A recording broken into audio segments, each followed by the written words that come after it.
pada saat keris dipakai dalam busana Jawa, maka akan mengkomunikasikan ke kita bahwa si pemakai keris tersebut status maupun stratanya siapa.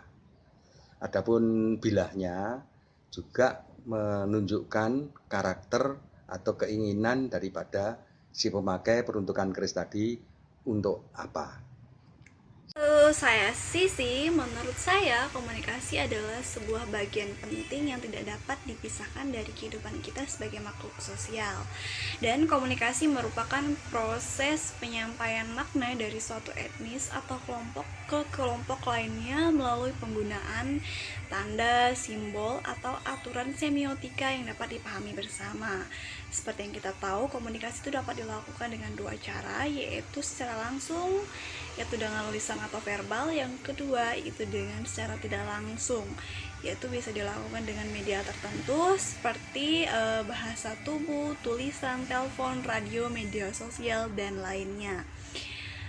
Kehidupan kita sebagai makhluk sosial tidak pernah lepas dari komunikasi, karena komunikasi adalah suatu hal yang selalu dan setiap saat dilakukan oleh makhluk sosial seperti kita. Komunikasi bisa dikatakan sebagai pendamping sehari-hari kita. Walaupun dilihat sederhana, namun sebuah komunikasi bisa berdampak baik dan buruk bagi kehidupan kita ataupun orang lain. Jadi berbijaklah dalam melakukan komunikasi, baik itu komunikasi verbal ataupun non-verbal, karena apa yang telah kita lontarkan tidak dapat kita tarik kembali. Selamat sore. Om Swastiastu. Saya Putu Iwan Karna dari Bali. Mengenai komunikasi yang dibicarakan, bagi saya komunikasi itu bisa verbal, bisa non-verbal. Verbalnya itu bisa juga melalui visual yang berbentuk audio, yaitu kita berbicara. Artinya ketika kita berbicara,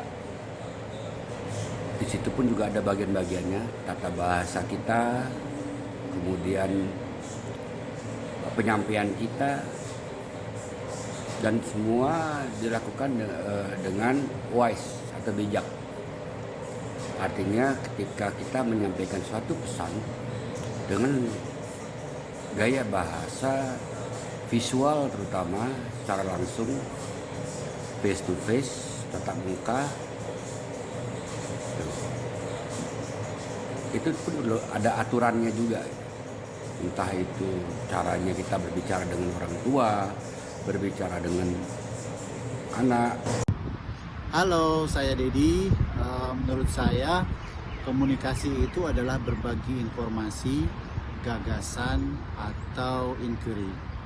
Nah, seperti halnya berbagi kebahagiaan, dengan berbagi informasi yang kita miliki itu tidak akan berkurang tentunya.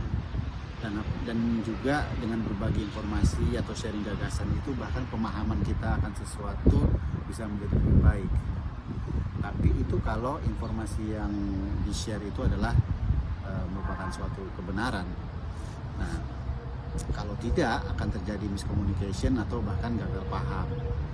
Nah, oleh karena itu, dalam berbagi informasi atau dalam berkomunikasi, kita harus didasari oleh 3 hal, yaitu pertama adalah itikat yang baik atau niat yang baik. Jadi berbagi informasi itu kita harus didasari oleh niat yang baik. Juga yang kedua adalah dengan cara penyampaiannya yang baik. Dan yang ketiga adalah kita bertanggung jawab akan apa yang kita sampaikan. Nah, apalagi dengan digital era seperti ini ya, di mana sosial media platform ada di mana-mana, tiba-tiba orang-orang itu merasa berhak didengar. Mereka merasa berhak untuk menyampaikan pendapat. Nah, itu sah-sah aja selama 3 hal di atas tetap dilakukan dalam berbagi informasi melalui sosial media, yaitu etikat yang baik, cara yang baik, dan bertanggung jawab. Nah, demikian dari Philadelphia, salam sehat selalu. Terima kasih. Bagi saya, komunikasi adalah suatu proses sosial yang erat kaitannya dengan aktivitas manusia, yang dimana sudah menjadi suatu kebudayaan dalam kehidupan kita sehari-hari. Komunikasi juga mempunyai tujuan agar kedua belah pihak maupun lebih mendapatkan kesepemahaman, serta dalam penyampaian komunikasi tersebut mengandung sebuah makna maupun pesan. Komunikasi juga bisa dilakukan secara verbal maupun non-verbal, baik lisan maupun tulisan. Terima kasih.